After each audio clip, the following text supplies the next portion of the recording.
independent autopsy, this right here, which we're about to get into, of this Mississippi teen, could not determine how he died. The findings were announced today at a press conference held by Nolan's parents and their attorney, Ben Crump. The preliminary report concluded that both Nolan's cause and manner of death remain undetermined pending further investigation.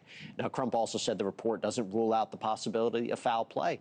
There were, I will tell you, a few findings that stood out. For example, the report describes this area of red discoloration at the back of Nolan's head. Its cause is unknown. Pathologists said the finding is significant enough for further investigation. The report also found no fractures, no deep tissue injuries. It also makes clear that there were important limitations to this examination because this was a second autopsy performed after the state of Mississippi had already completed its own examination. And the pathologist, indicated that certain parts of Nolan's body were missing, namely pieces of Nolan's throat. So therefore, according to Crump, you can't rule out injuries to the neck. According to this, the pathologist also didn't have toxicology results, noted that the level of the body's decomposition, all complicating a definitive conclusion as to what happened to Nolan. And by the way, the results from the state medical examination haven't been released. The coroner's office is apparently waiting the toxicology report there too. So what do we make from this? What does it tell us about that first examination? I want to go straight to Joseph Scott Morgan, forensic expert, certified death investigator from Jacksonville State University, host of the Incredible Body Bags podcast. Good to see you, sir. First thing I want everybody to know is, as we are evaluating this autopsy report, Dr. Roger Mitchell, you're familiar with his work, right? And you looked at this autopsy. How would you grade it? Stellar. He did he did a fantastic job. Absolutely. You said it was very thorough, the way he looked at the body? Incredibly thorough. As a matter of fact, Jesse, there's a lot of things I can't go into on air out of good taste. Sure. But just suffice it to say, his thoroughness rivals any autopsy that goes to this level where you need these kind of eyes on it. He did a fantastic job. Okay, two questions. One, is it abnormal that this second autopsy, the body they're provided apparently didn't have body parts, didn't have throat structures, neck structures, and B, is that the reason the cause and manner of death are undetermined?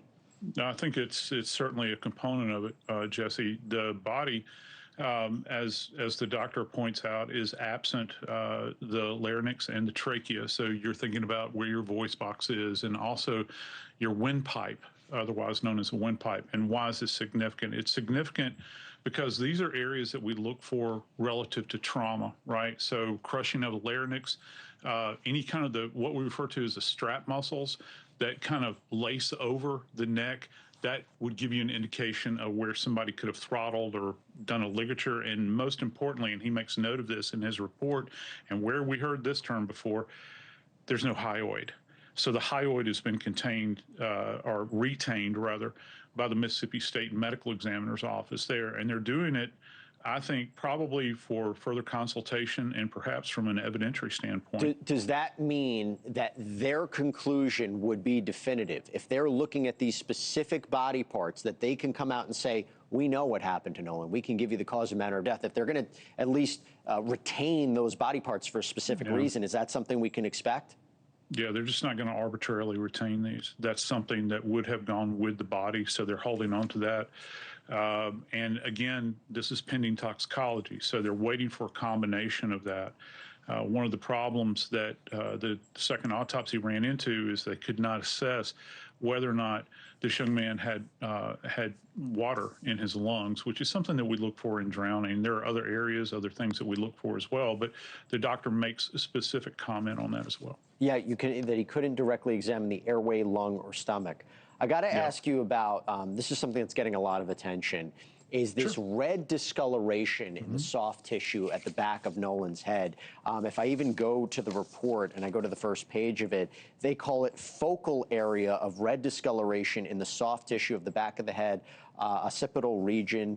Talk to me about what that could be. And this is the most important question, I think.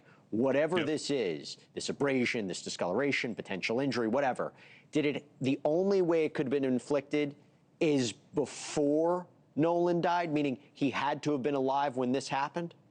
Well, what the doctor is saying that he cannot include or exclude, and what he would be looking for specifically in this red discoloration is if there is evidence of hemorrhage.